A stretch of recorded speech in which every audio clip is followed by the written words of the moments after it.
Kanina habang nagluluto ako ng aming pang-umagahan ay napansin ko nga tong pusa ng kapatid ng asawa ko. Ayan, nandito nga siya sa bintana nila. Gustong lumabas, tulog pa yung mga amo niya. Kaya ayan, tinilan ko na muna siya dito sa bintana. Kasi bawal kasi to silang lumabas guys. Kasi kapag lumabas to sila, nakikita sila ng mga pusang gala dito, ay aawayin sila. Kaya hindi sila pinapalabas. Nandito lang sila sa loob ng bahay. Dalawa kasi yan sila guys. Yung isa si Hako at yan naman si Mio. At pagkatapos guys, nung nainit na nga yung mantika na pinainit ko, ay nilagay ko naman etong mga paksiw na isda guys. Ayan, ulam namin yan kagabi guys at hindi namin naubos kaya piniprito ko na ngayon para pang baon ng asawa ko sa trabaho. At masarap din kasi kapag yung paksiw ay ipiprito mo kasi sobrang napakalinamnam ng lasa. At kapag dito ako nagluluto guys, todo bantay talaga ako kasi nga meron nga pumapasok dito na mga pusang gala. Baka kasi kapag iwanan ko to at pagbalik ko ay wala na akong niluluto na ulam. Hindi katulad na kapag nandun ako sa loob ng bahay namin nagluluto ay makakagawa pa ako ng mga ibang gawain katulad ng paghugas ng mga ginagamit ko sa pagluluto. At sobrang sakit na ng kamay ko dyan kasi nga paano ba naman kasi yung mantika, sobrang lakas tumalsik yung mga mantika kasi yung paksiw guys kapag ipipirito mo siya, sobrang lakas talaga tumalsik ng mga mantika. Napag-isip-isip ko na nga sa sunod kapag magluto ako ng ganito ay mag-helmet na ako para hindi naman madama yung mukha ko sa kakatalsik nitong mantika, charis.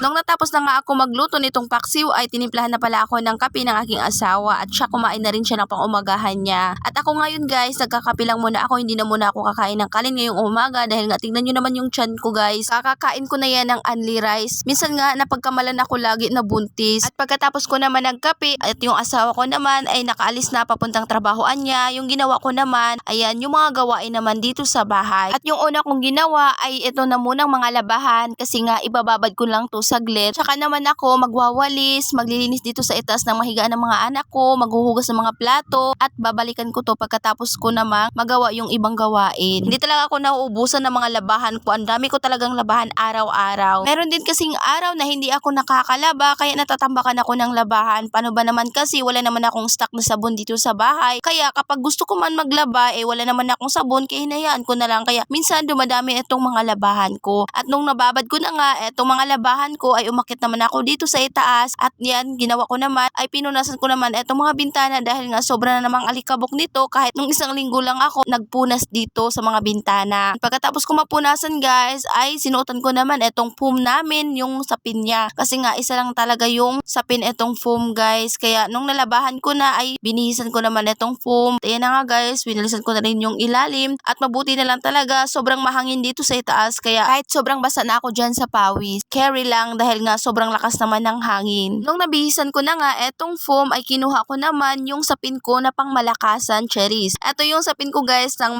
pangmalakasan kasi alam naman natin ilang araw na lang ay Pasko na. Pero kahit hindi Pasko guys ay ginagamit ko pa rin tong sapin kasi nga konti lang naman yung sapin namin dito sa foam kaya kahit hindi Pasko ginagamit ko pa rin siya. Kaysa naman masisira lang na hindi nagagamit. Nung natapos na ako dito maglinis sa itaas ay bumaba naman ako dahil nga ang sunod kong gagawin naman ay yung labahan ko kasi binabad ko na kanina yung labahan ko kaya ayan ngayon ay kukusutin ko na siya. Ganyan kasi ako maglaba guys, talagang binababad ko na muna siya para kapag magkusot na ako ay mabilis na lang akong matapos. Kaya ayan lang muna for today's video. Thank you for watching. Don't forget to follow, like and share. Maraming salamat po.